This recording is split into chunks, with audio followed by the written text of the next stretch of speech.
All right, and welcome into another edition of the Vegas Squares podcast. Today we will be discussing hockey. Anthony is unable to be a part of this podcast, but we've got resident hockey enthusiast and aficionado Donnie. Donnie is with us in studio today. Hi, guys. Hey, Mr. Donnie, what's going on with you? I know you were at the Vegas and Lightning game last night, and that was a hell of an atmosphere.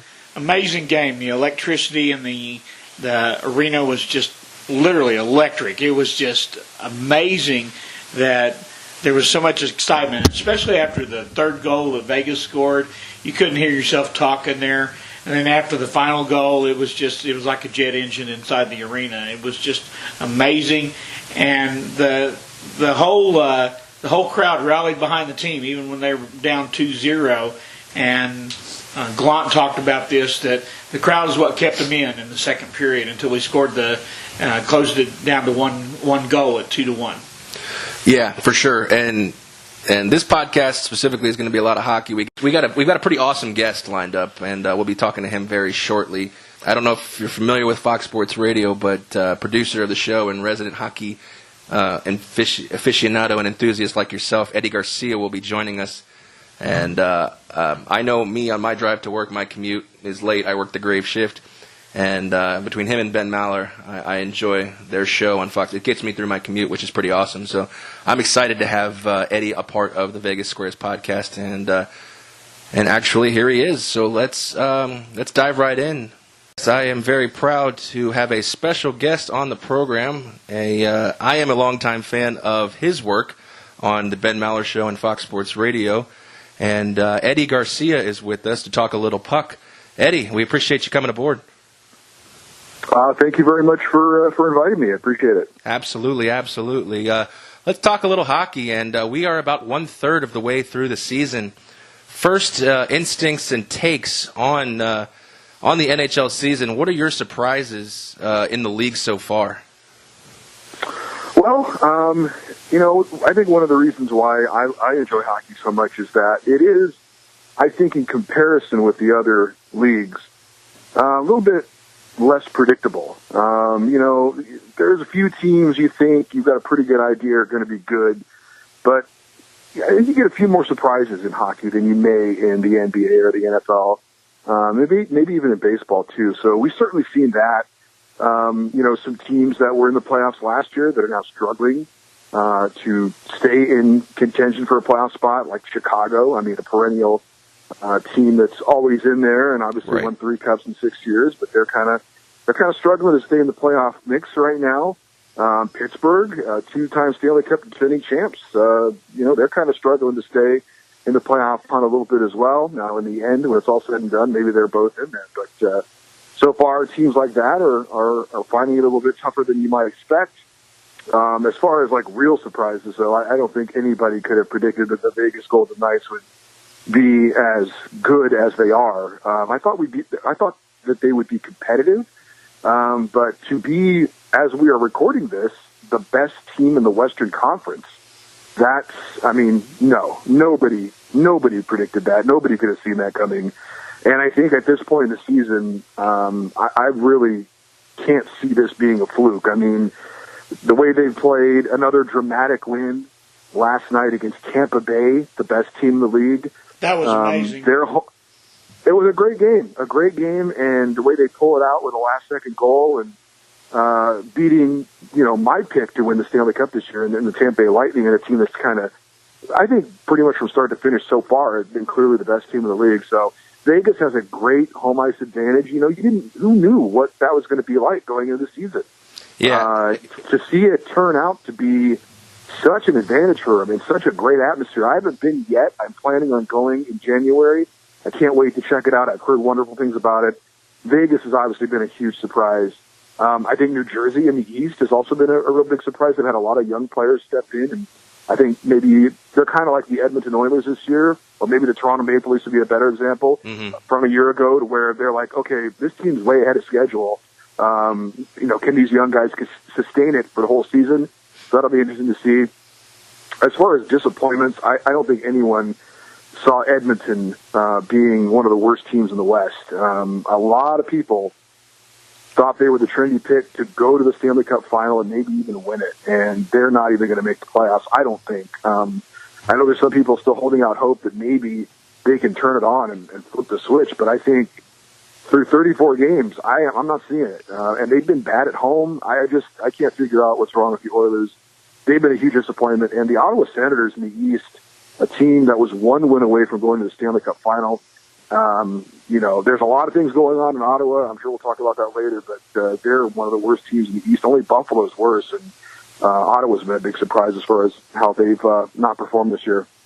Yeah, Ottawa is definitely an interesting topic of discussion as we look at, the growth of the National Hockey League over the last few years and into the future.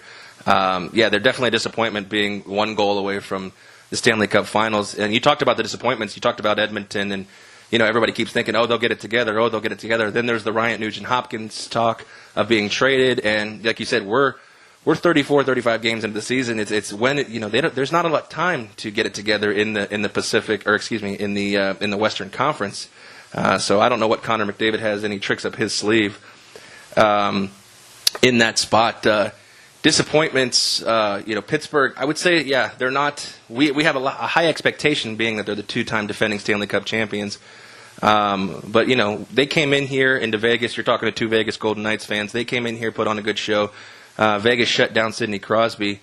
That was a hell of a game. And I know you said you're getting ready to come over here, and you're a Kings fan. And I think the Kings are an early season surprise, in my opinion, the way they got out to such a hot start.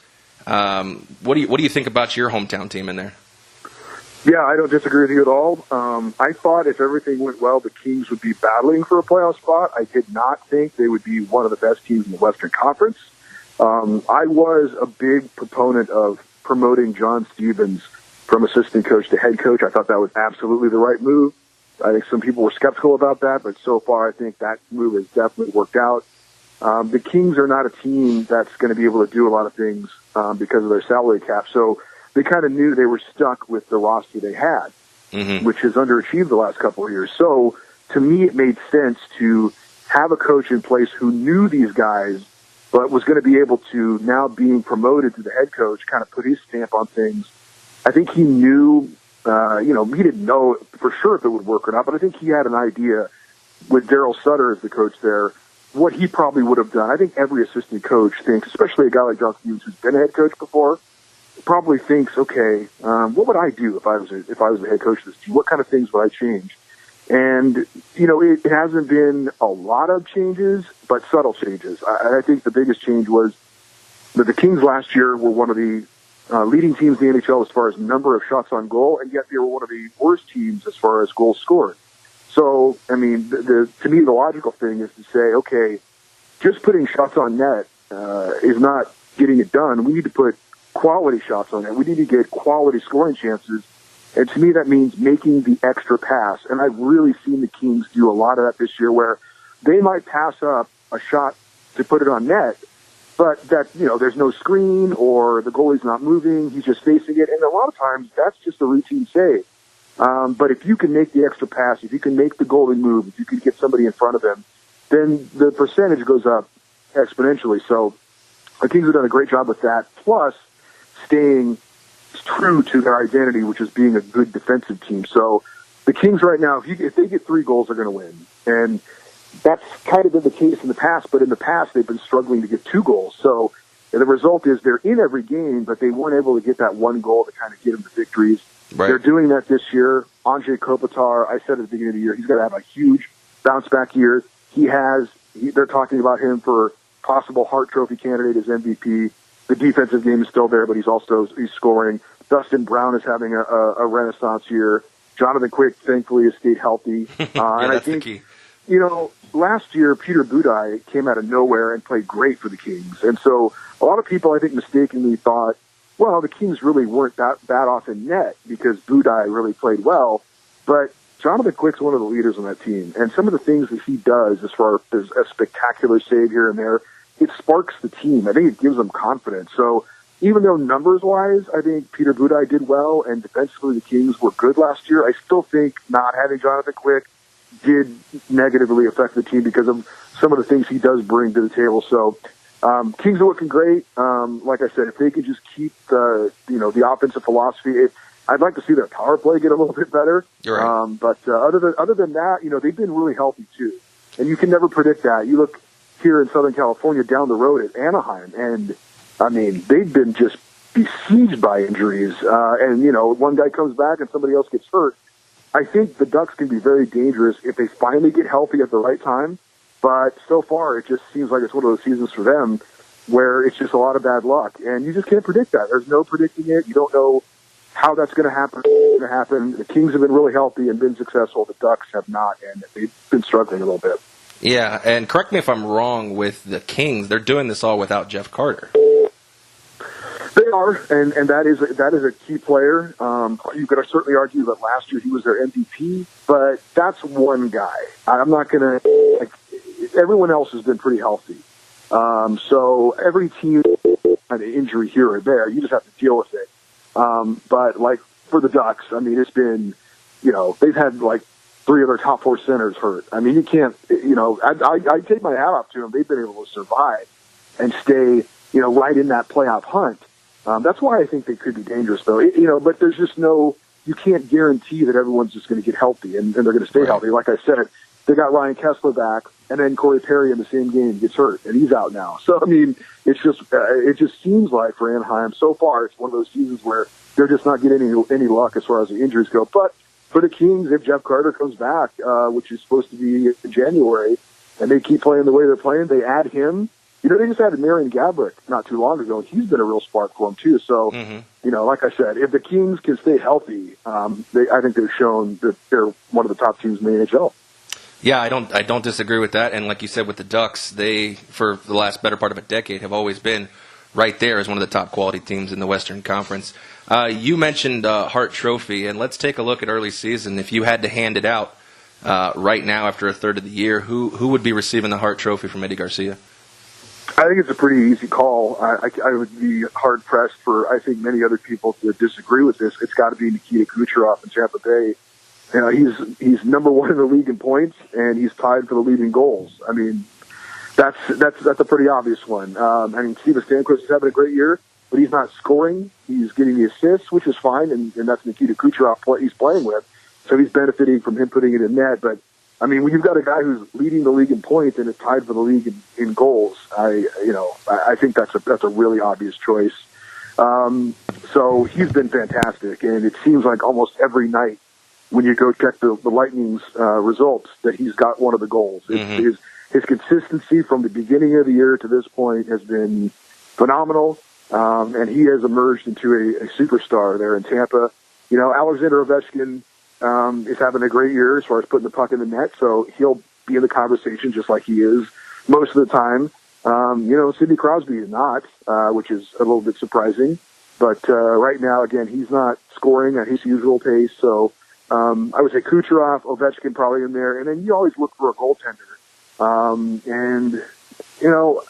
think Andrei Vasilevsky maybe in Tampa right now could be kind of a dark horse. He's top 3 in goals against average, top 3 in save percentage, and he's number 1 in wins. So you put your name up there in the top 3 in a lot of those categories, and that's a good recipe. Got to be in the conversation. Yeah. And Bobrovsky was one of the early guys. He seems to have kind of fallen off a little bit as far as Vezina and Hart mentions. But you mentioned Vasilevsky. He's been playing lights out. Braden Holtby is another one. What do you think about the Vezina at this point in the season? I think, like I said, Vasilevsky has to be in there. I think Corey Crawford, even though the wins aren't there for Chicago, it's not on him. I mean, he's right now, if you look at just number 1 goaltenders, he would be number 1 in goals against average and save percentage. So he's doing his job. The win totals aren't quite there for him, but I think when you put up those numbers, I think that gets your attention. I do think that Sergei Bobrovsky is in the conversation as well. Jonathan Quick is a guy you can never count out as well in LA. And, maybe Pecorine in Nashville. The Predators are are looking really good right now. And I think a lot of people wondered who's the real Nashville Predators, because they got off to such a slow start last year. And you're wondering, okay, is this a really good team that got off to a slow start and got hot at the right time? Or is this a really good team that just got off to a slow start and the team we saw at the end of the year is who they really are? And it looks like right now the team we saw at the end of the year is who they really are. And they made a trade to get Kyle Turris from Ottawa. That's certainly worked out for them. So Nashville, deep team right now. I think their top three lines are as good as any top three lines in the NHL, their forward line. So, and obviously they've got the defense. And Ryan Ellis isn't even healthy. He's been out for much of the year, so they should be even better when he returns. So Nashville looking pretty good. Yeah, and you talked about Pecorine, and he's a guy who doesn't get a lot of publicity being in his market, but he's a guy who's been doing it solid for a lot of years. Go ahead, Donnie. Eddie, I had a question for you. What Ricky's looking good for the Calder Trophy? Well, I think you got to look at Brock Besser in Vancouver. Right. He's got 18 goals on the year, and right now that's good enough for fifth in the NHL. So forget about, leading all rookies. He's right there in the goal-scoring race overall. So for a first-year player to do that, that's pretty amazing. So I would say he definitely would be near the top of the list. Yeah, he's had a real good year. Had a scare the other day with he went down with an injury, left the game, and I know that Canucks fans are all holding their breath because they don't have a lot of depth there in Vancouver. They've played decently. I think a lot of people thought they'd be one of the worst teams in the league. But with their new coach, Travis Green, they've played really well. And Brock Besser is a reason why that, they're at least being competitive. I don't think they're a playoff team, but they're a lot better than I think a lot of people thought. Did they have any report on his injury there, Eddie? Yeah, he played the other night. He scored a goal, so he's okay. Oh, okay. He's just the lower body injury kind of caused him to leave the game. But he played the next game and he scored, so he's fine. Matthew Barzal in New York with the Islanders is another guy who's I think definitely in the running for the Calder Trophy. He's got 30 points. Besser's got 32 points. So as far as overall rookie points, it looks like a bit of a two-man race right now. And then after that, you've got a slew of different guys. Clayton Keller in Arizona started hot. He's kind of cooled off a little bit. Alex DeBrincat in Chicago is a good-looking rookie. I don't know if he's going to put up the same numbers, though, as those other guys. But I would say right now it looks like a two-man race between Brock Besser in Vancouver and Matthew Barzal in New York with the Islanders. Yeah, I would agree with those two sentiments. You talked about it just a second ago with Nashville acquiring Kyle Turris, and that's been the trade so far of the early season, and three-way deal with Colorado, Ottawa, and Nashville. And I know you were on Twitter, with some other fans or followers having a bit of a disagreement on who won that trade. I know Nashville Danny liked to throw his weight around with Turris, and he's not wrong, but after 15 games, what do we make of that trade, which has seemed to be the highlight trade of the season so far? Yeah, look, if you're asking who won the trade right now, there's no question it's Nashville. Right. And with Kyle Turris, he's been playing well, and the team, Nashville's been playing well since they acquired him. But with the trade, just like with draft picks, I mean, you really judge them over time, especially with Colorado. I mean, who knows? Colorado in the end could be the big winner with the two young players they picked up and the draft picks. Right. In 5 years, when we look back and say Colorado clearly won it, it's impossible to say that right now because we just don't know. But, look, Matt Duchene has not been the spark Ottawa thought he would be. He's struggled. The team has struggled.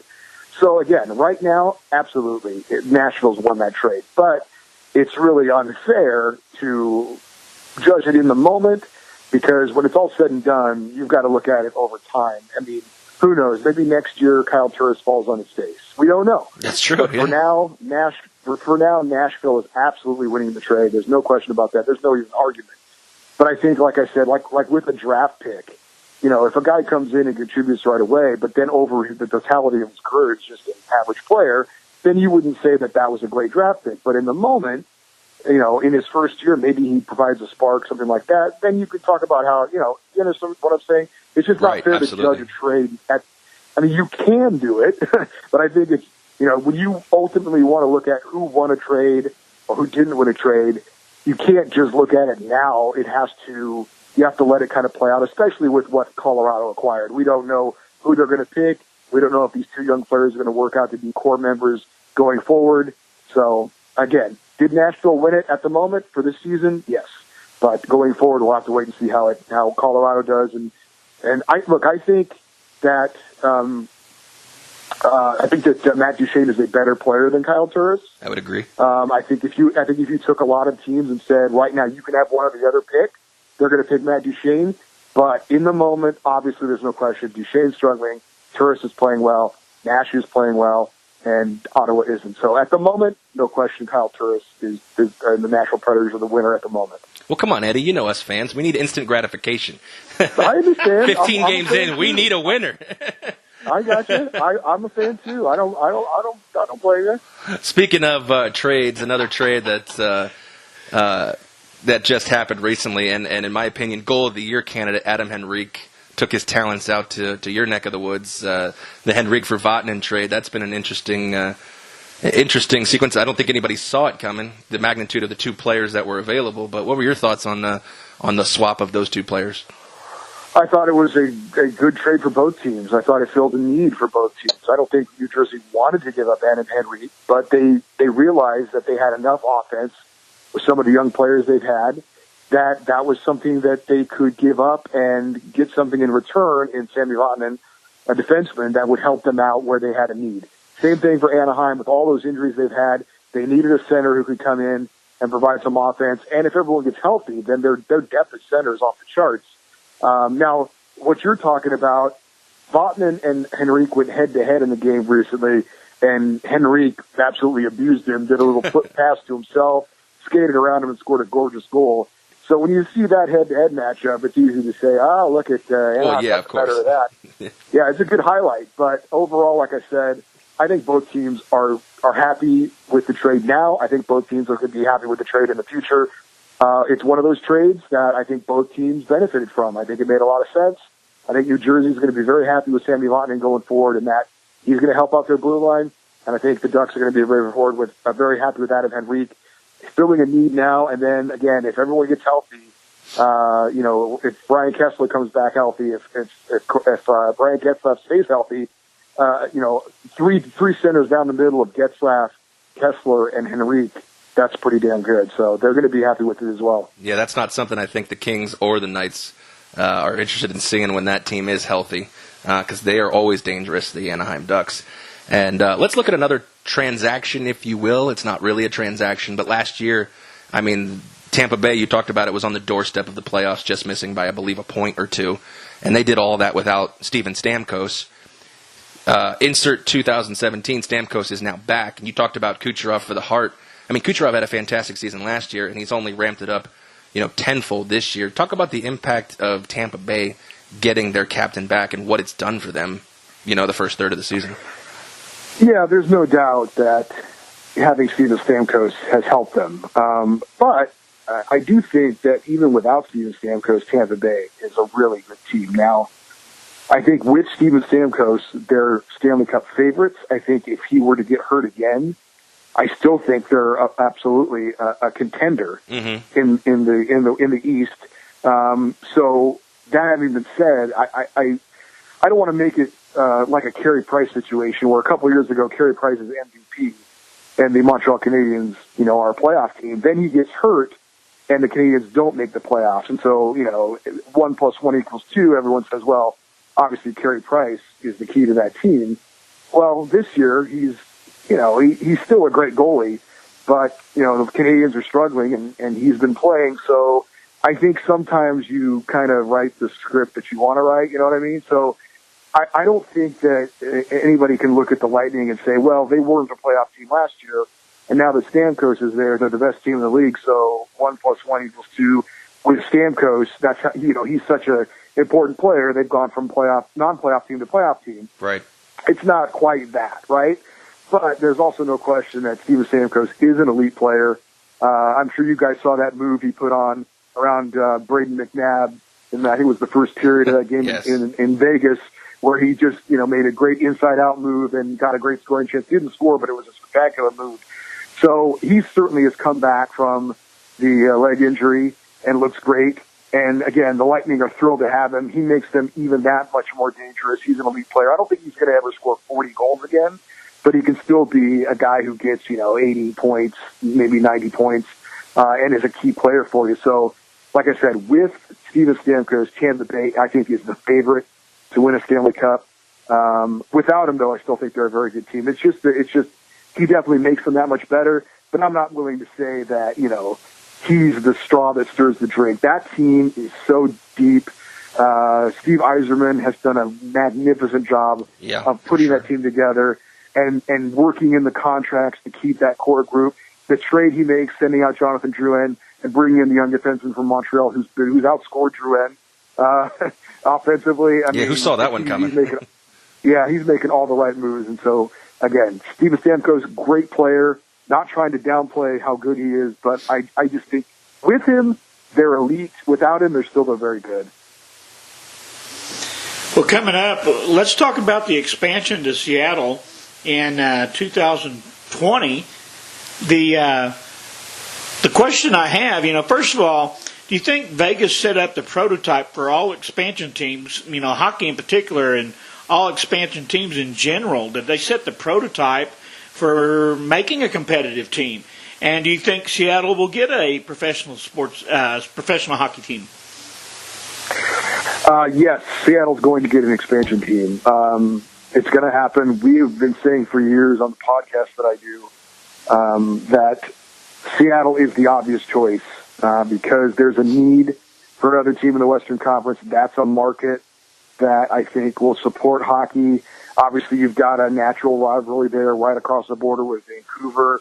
And all they needed to do was get the arena situation figured out. And as soon as they did that, the NHL would approve them almost the next day. Well, that's almost what has happened. I mean, they've struck a deal to refurbish the Key Arena where the old Seattle Supersonics used to play. Sure. So the arena situation is apparently on track, and so the NHL is ready to give them the team. So as long as there's no hiccups as far as what happens with the arena, then I think Seattle's definitely going to get a team. I think it makes too much sense.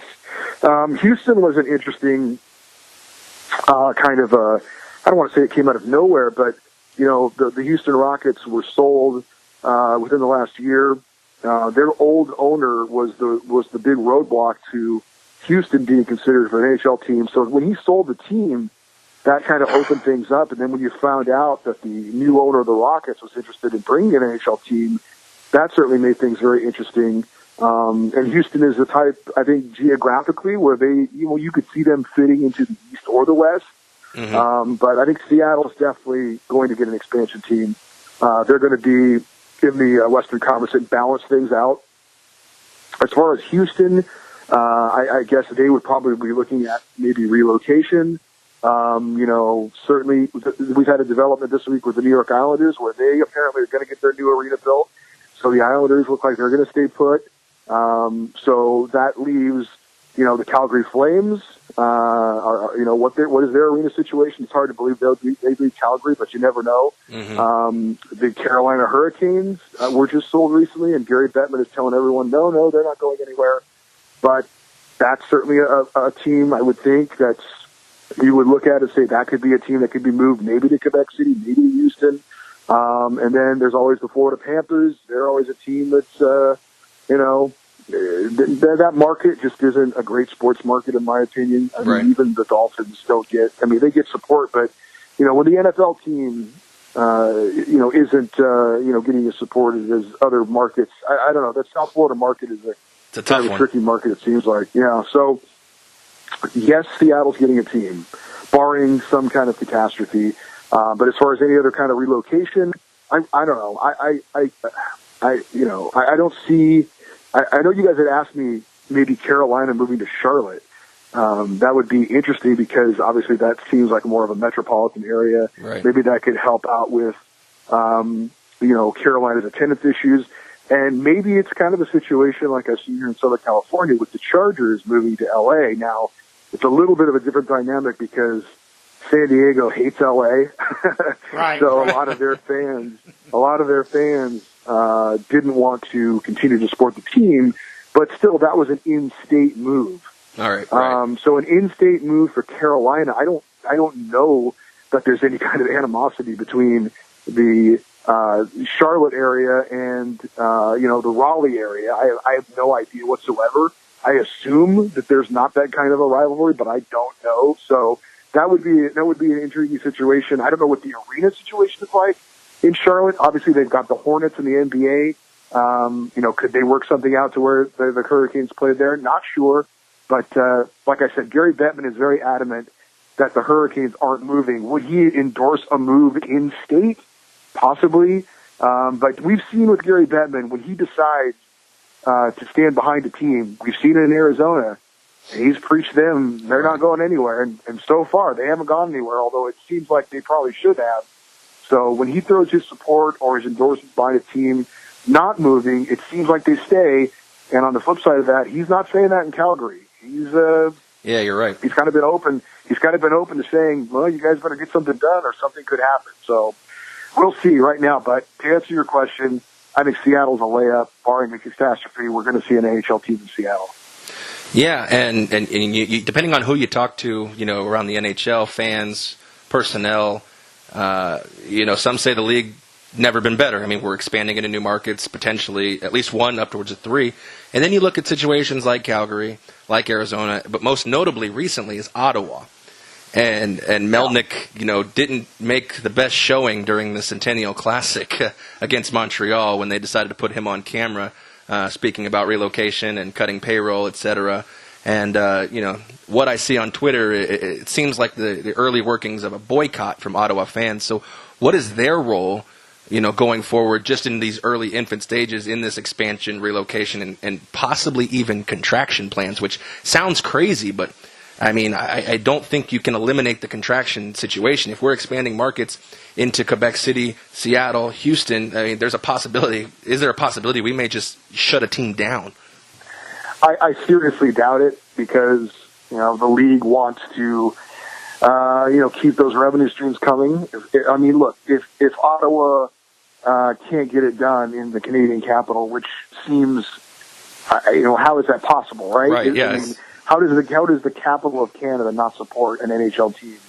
But I could see them moving to Quebec City and then getting a lot of support there, and then you would satisfy a lot of the people who've been beating that drum for many, many years and wanting to get a team back in Quebec. It is weird in Ottawa. I don't get it. I mean, obviously there are a lot of warning signs. When you can't sell out an Eastern Conference Finals playoff game with the Pittsburgh Penguins in town, really, that's shocking. That's shocking. I don't know how that doesn't. I really don't know. No one's ever been able to explain it. That's an unsolved mystery. Adequately, right? And that's shocking. And if this team is going to struggle now, which it appears they're going to, and if he's going to cut payroll now, which it appears he's going to, get rid of the best player. If they trade Erik Karlsson, I mean, if fans weren't going as it was, now they're not. Who are they going to? I mean, it looks bad for the moment in Ottawa. It really does. So, but I can't see them contracting a team. I could definitely see them moving a team, but it would have to be obviously in the Eastern Conference because of the geographical balance that they want to keep. Right. So Quebec City, I think, would be the number 1 choice, and maybe Houston would be the number 2 choice. Yeah, two viable options, especially when Quebec City feels like they were slighted to get, like you said, the country's capital team to come to your doorstep. I think Quebec City will be jumping on that, especially if Melnick's actually serious about, what he's planning to do with the squad. The crazy thing about Eugene Melnick, I don't know if you guys know this, we talked about it on our podcast this week. He was in very poor health, and he actually was so desperate, he basically put a call out for, I can't remember if it was a kidney or a liver, or I think it was a kidney, right? Yeah, it was a kidney because you can't donate a liver. Yeah, I don't think so. Right. So, he had a kidney. He basically said, I need a kidney. I'm in poor health. And a Senators fan donated his kidney to this guy. Wow. Can you imagine him turning his back on the people of Ottawa and leaving Who kept him town? alive? I mean, that is insane when you think about that dynamic of it. So, that is information I was not aware of. That's crazy. Yeah, it is. It's crazy. I mean, I can't even imagine. Will that guy ask for his kidney back? I'd like to return, please. Yeah, that's just insane when you think about it. But, in the end, I guess, he's a businessman and he's going to do what's best for himself and for his team. I guess you can't get too emotional. That's a crazy situation. You can't get too emotionally attached, I guess. Eddie, I appreciate you coming on. I have something I'd like to help out with, and that is getting more hockey talk on the Ben Maller Show. How do I go about hashtagging, starting a pledge, starting a trend? How do I get more Eddie Garcia talk and more hockey talk on Ben Maller? Tell me, because I want to learn. What do we do? I got to tell you, I'm shocked he gives me a couple minutes once a week. I am too. So I would part of the say show. Just try and keep calling in and trying to be sneaky about it, because Ben enjoys when people are sneaky about it. So you may have to change your name every time you call in and say something about, you have to talk to Eddie about something, and then just throw the hockey question in there, something like that. But look, I'll let. I've worked on a lot of different shows at Fox Sports Radio. I've been there for almost 15 years. Wow. And it's a struggle to try and get just a little bit of it in there. I make my requests, and especially playoff time, for us to do at least a daily something about the playoffs. So, he's been pretty. I got to say, he's been okay about it. There's a lot of other hosts who wouldn't do it at all, and that's really unfortunate, because there's a decent sized segment of the of the sports fans, the landscape out there that support hockey. I mean, sure. If you just want to talk about attendance numbers in person, the attendance for the NHL is just as good as the attendance for the NBA. Now, the TV numbers are different for sure, but that's when you got, look, in Los Angeles, they sell out every game. Mm-hmm. So, again, I understand that on the pecking order, it's fourth, but at the same time, I don't understand why you can't devote maybe one segment of your 3-hour or 4-hour show to just talking about hockey. I think there's enough news you could do that, if not every day, at least every other day. And look, I'm not a soccer fan, but I think you could do that too. I don't know if I'll ever have a show, but if I did, I wouldn't just talk about the NFL for 4 hours or college football for 4 hours or whatever. I think there's enough stuff out there where you can include other fans who have other interests. I get about playing the hits. I understand that. I'm not naive about that. But I don't know. I've always thought there's at least room for a little bit of this and that here. And as a sports fan, if there's something interesting in an interesting story in another sport that even if I don't care about it, like auto racing, I don't care about that. But if there's an interesting story, it's an interesting story. It doesn't really matter, Yeah. I'm not opposed to including that kind of thing at all. I wish more hosts were open to that, but I get where they're coming from as well. They have contracts they want to get renewed, and they want to get those ratings up. But I've always thought that there's still room for every once in a while talking about other stuff, because, like I said, there's still other interesting stories out there. It doesn't always have to be about the NFL or the NBA.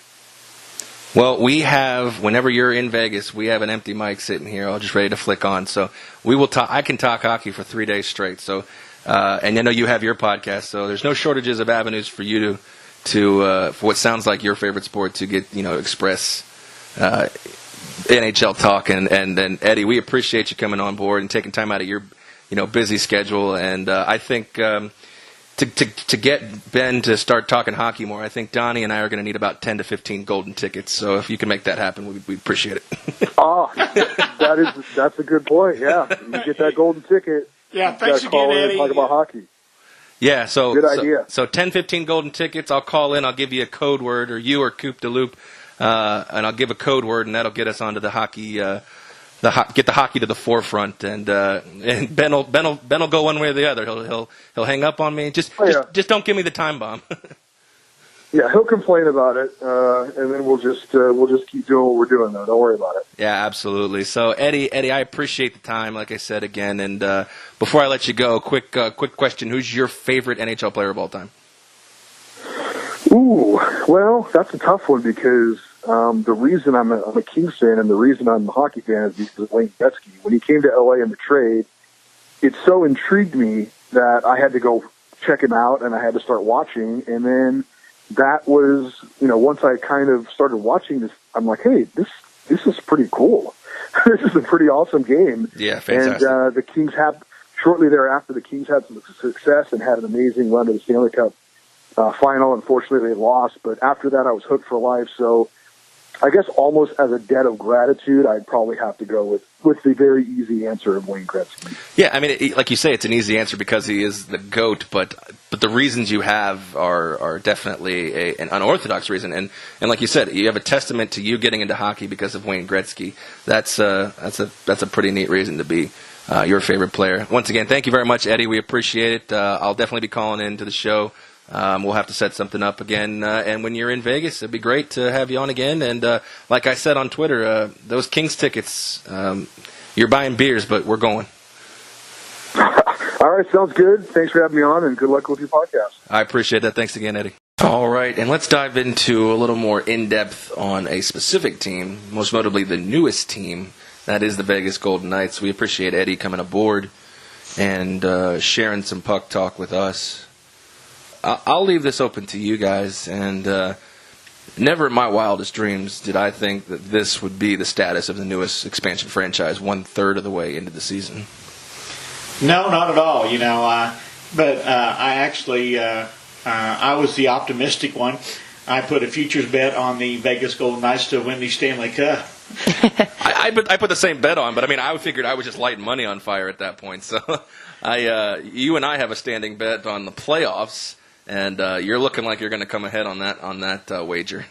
Well, even if they and it was a big wager. I think we wagered $1. Okay, Ooh, one whole American. Wow, ours was bigger. That's right. But I think it was the over/under on 75 points, and if they play bad hockey, for the rest of the season, I've got you smoked, man. Yeah. What are we at? 46 points at this point. Mm-hmm. The Golden Knights are actually second in the NHL. Yep. First in the Western Conference, even though I think 3 teams are tied right now at 46 points. But not only are they second in the NHL, they just beat the team who is first currently in points in the NHL in a hell of a thriller. Yeah, that was an exciting game last night. That's why I'm a little bit hoarse, it was exciting. The crowd was into it, and it was amazing how much the crowd was into it. It was like a jet engine in there. You couldn't hardly hear. They had a decibel meter that was over 105. It was just absolutely amazing, the excitement in there. About 90% of the crowd were Vegas fans. The other 10% were visitors from, what was the name of that team again we beat? The Lightning. Tampa Bay Lightning. Oh, Lightning, that's right. Yeah. See, I mean, don't get me wrong. I'm a fan of both squads. I told Desiree went to the game. I said I'm rooting for a tie, which don't exist anymore. Right. But I was honestly rooting for overtime, which we got so close to. But for that thrilling fashion to happen, I'm okay with the situation, and I'm happy that now both of my teams are in first place in their respective conferences, which is a cool feeling because I didn't have 2 teams in one in each conference to root for just a year ago. Right. The thing about it, Tampa Bay's got a great team. They outplayed Vegas last night in the first period. We almost doubled their shots the second, and they almost doubled ours in the third. And it was a great game. A lot of fantastic saves by both goalies. A lot of close calls that hit the post, hit the crossbar, and there's just a lot of really phenomenal saves that they made. A lot of great play last night in the hockey game. Fortunately, the Vegas Knights won, and I was talking to another Tampa Bay Lightning, and they said, well, if we hadn't scored in the last 2 seconds, and I go, yeah, you would have had to endure a minute and a half of penalty in the overtime period, and we're overtime beast, okay? Oh, yeah. We haven't lost a game in overtime. We've lost 2 in a shootout, but we haven't lost any in overtime, so I think we would have taken him. Yeah, probably with the crowd and the electricity and the fact that it would have been 4-on-3 for 90 seconds. Speaking of interesting interactions, Desiree, if you'd like to share your interaction with a certain someone on the concourse floor, how did that go over? I know we were waiting in line for food, and you spotted whom? No, you looked over and you said, doesn't that look like Reed Duke? And I said, yeah, it does. And the closer I got to him, I'm like, no, it doesn't. And I walked back into the line. And then you went over and took a picture with him, and then I followed suit because it really was Reed Duke. Yeah, well, that is true. The point being is what were you wearing when you went to approach Reed Duke? Well, we were both in Tampa Bay Lightning jerseys. But to their credit, what type of hat were they wearing? That's in fairness, we were wearing our VGK hats. But talk about the atmosphere, like you said, the jet engine and the plane. It seems like it's, I mean, that game seemed on another level, but, I mean, you were at the Florida Panthers game. We were at the Carolina Hurricanes game. It's just as intense for those teams as well. Well, the intensity on the ice is the same. However, the intensity of the crowd was on a completely different level last night. I texted my son, who couldn't make it to the game last night, and I said, this is 30% louder than it normally is. And that's how it started out. In the first period, it kind of dampened the crowd a little bit when they scored the 2 goals. But starting the second period, the crowd really got into it. It was very, very loud in there. Glant said yesterday on his post-game review that the crowd is what did it for him. Yeah. Because in the second period, the crowd kept the excitement level going for the players until they scored the 1 goal, and then they scored the second goal. And at that point in time, the audience erupted. We scored the 3rd goal in the 3rd period, and you couldn't hear yourself talking there. It felt like a playoff game. The atmosphere was just electric and loud, and it felt like a playoff game.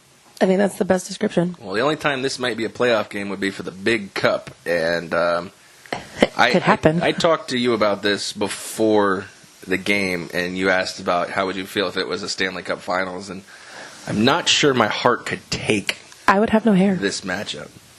I would almost rather root for it not to happen because I don't think I could choose a side because I feel like as the Lightning being my number 1 team, if they faced VGK for the Cup in year 1, I feel like I'd be rooting for Vegas in that spot, which doesn't really bode well because I'd like to see the Lightning get a cup, and I don't think you can hoist 2 cups in 1 year for 2 different teams. So that would be a cardiac nightmare for me. So I don't know if I could handle that being a matchup in the Stanley Cup Finals. No problem at all for me. Vegas all the way. I don't care about Tampa Bay. Well, I understand that. I mean, you don't have any ties to Tampa Bay, so it makes sense that you're not. No, my ties are to the Boston Bruins, and then when I moved to Vegas, it became the Anaheim Ducks because they were the closest team I could go see physically live, even though it was 4 hours away. And now it's 20 minutes from my house. Yeah. To go to the Knights games. I've been to 7 of them so far. Just if you have the opportunity to go, it's an absolutely electric atmosphere. Yeah, I do concur with that. It's for the past few years we've been planning our road trip schedule around the Lightning's West Coast swing, and now it felt this year we didn't even go to it because it was like between the fact that it was early in the year, that you couldn't really get the time off of work, and the fact that we had a team here, all kind of was a combining factor in saying, yeah, well, maybe we'll sit this one out, which is not what we do. We go on the West Coast swing.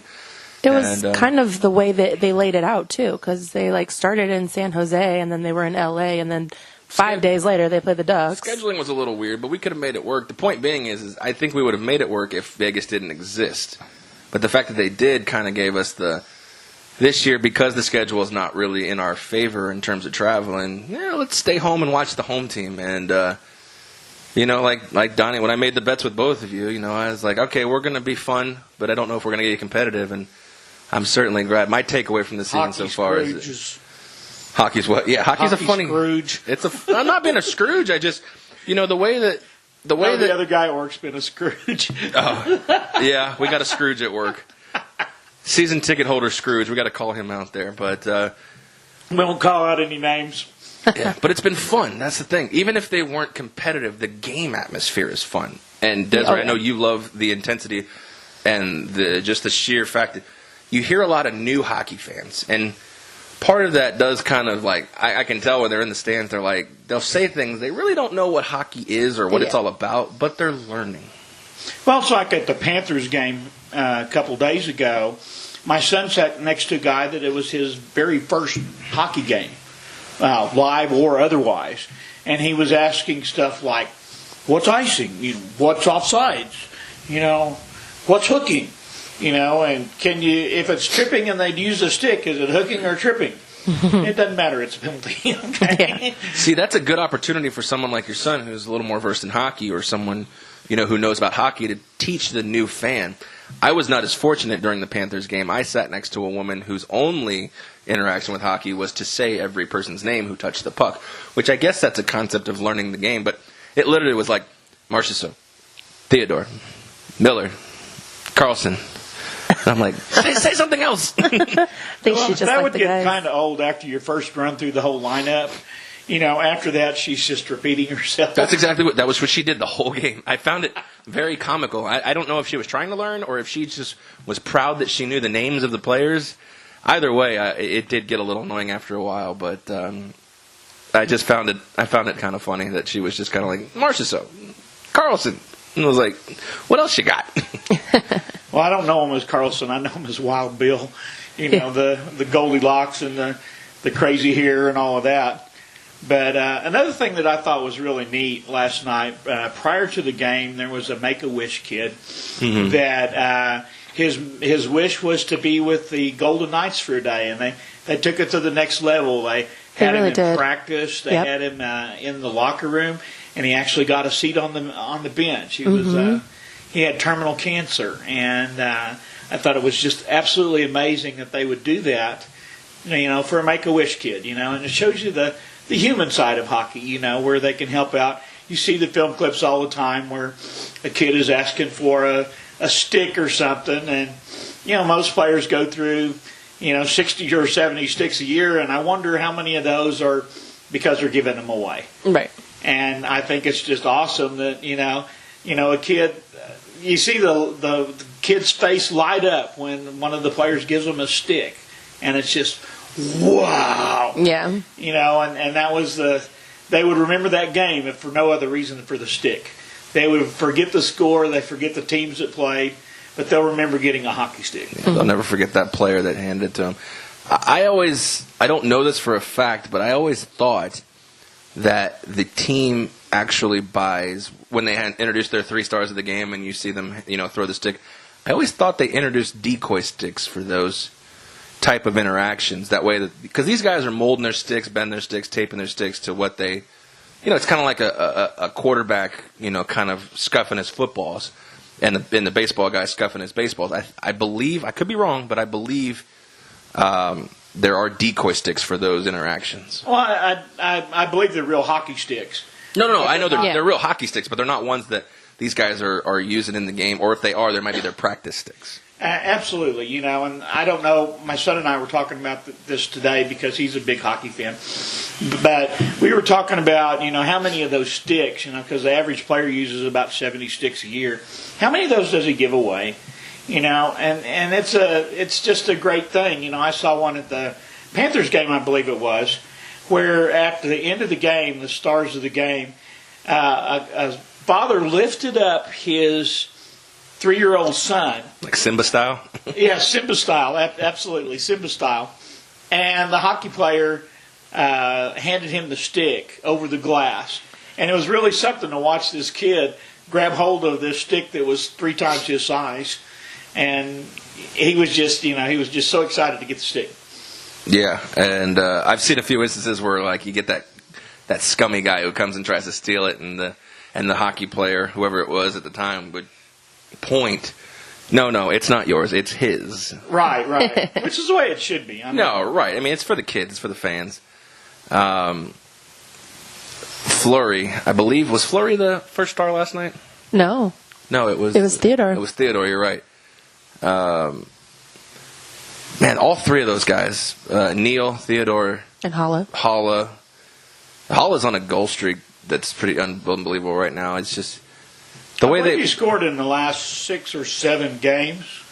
I want to say 7 now. It might be just 6. But he scored, and 4 of those goals were the game clincher in the 3rd period. Mm-hmm. We should be writing his name in for the All-Star vote. Well, you and I talked about it, right? I would say probably 2 minutes before, I said, this is time for the Holla goal. And I swear, bam, just a minute too later, it was the redirect from Theodore Stick. I was like... It was a great deflect. I felt pretty good, but I should have put it on Twitter before so I had proof. Because I was pretty proud of myself at that point.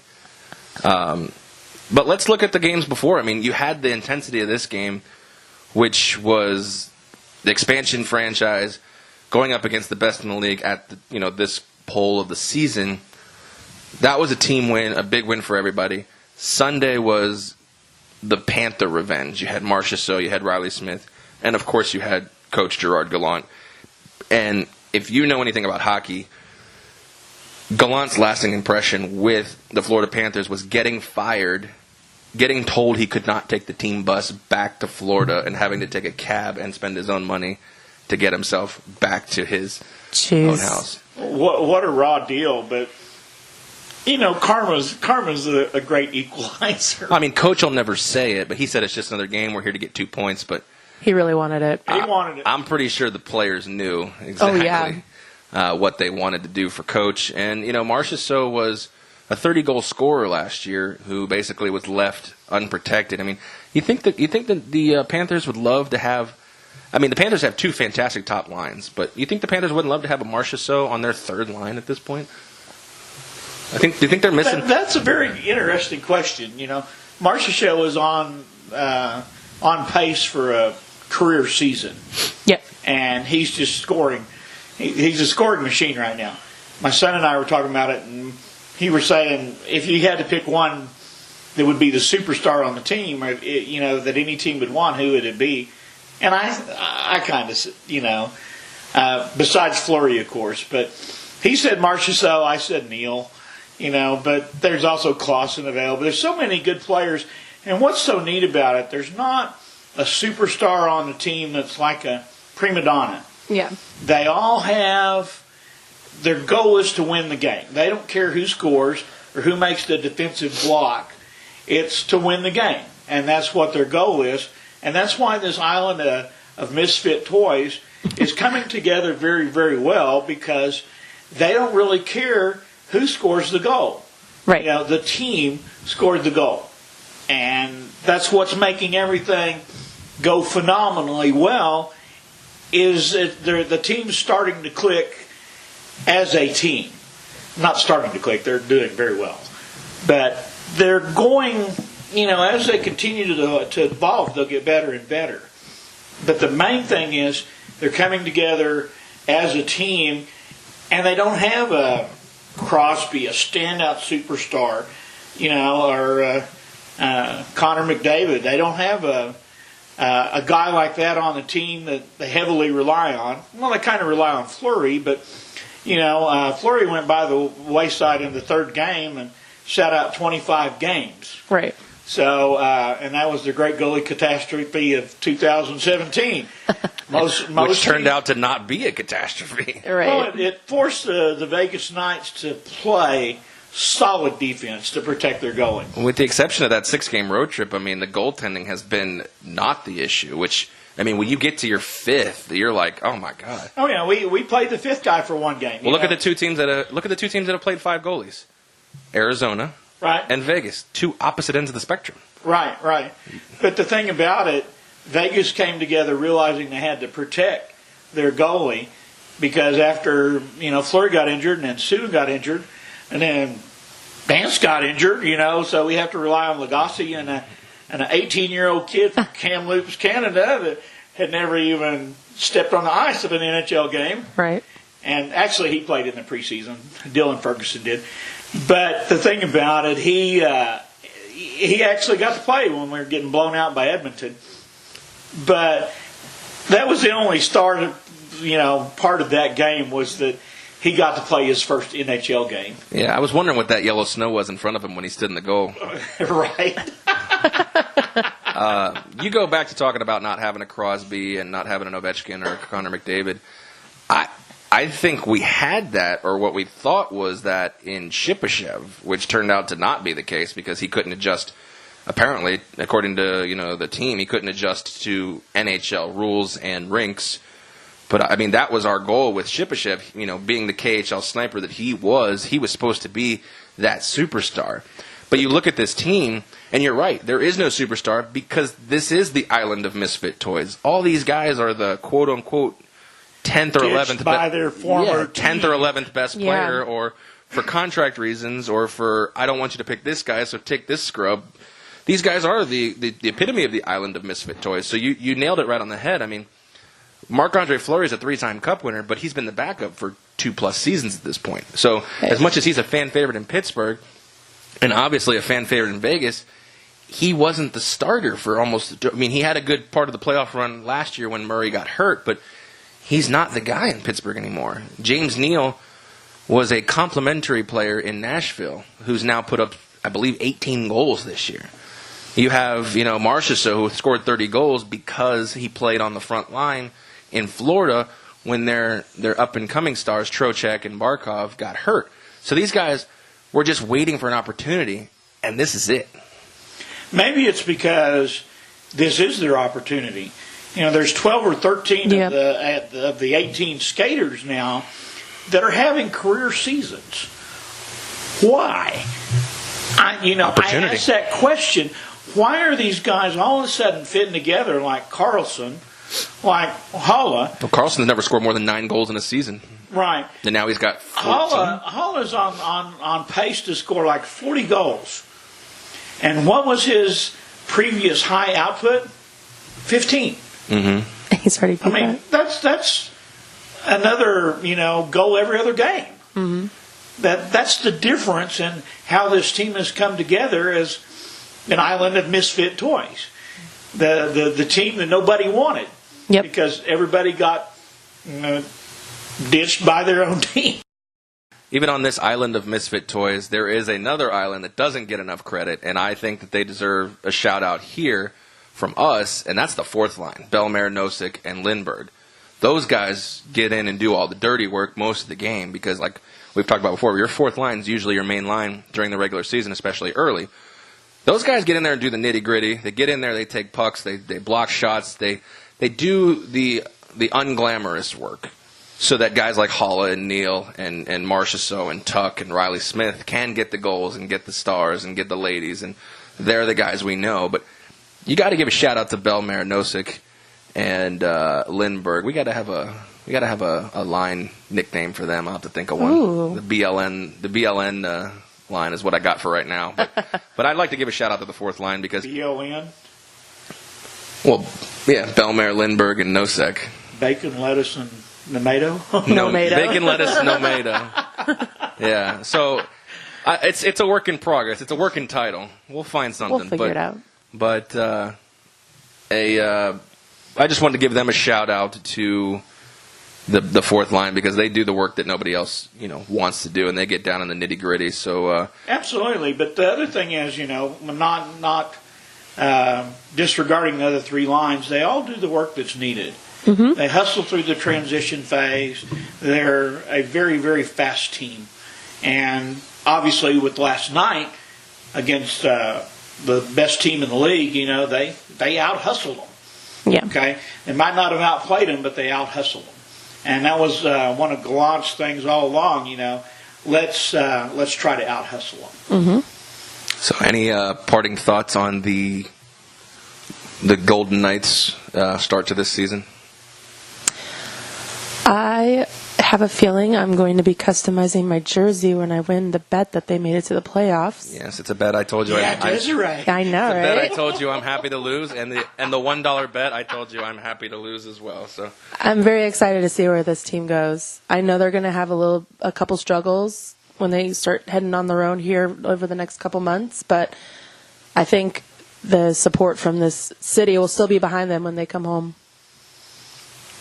And my parting thought is I don't, like I said, want to get too ahead of myself like you guys are, but I am very excited to see some April, May, and June hockey in Vegas, which is something I never thought I'd say when we mostly June. I never thought I'd say that when we were awarded a franchise. So hey, look, like I said, those are two bets I'm happy to lose. So Well, let's wrap it up here. This has been another edition of the Vegas Squares podcast. Thank you, Donnie, for coming on. We appreciate the Thanks for insight. inviting me. And as always, D-Ray behind the glass, always putting together some good podcasts.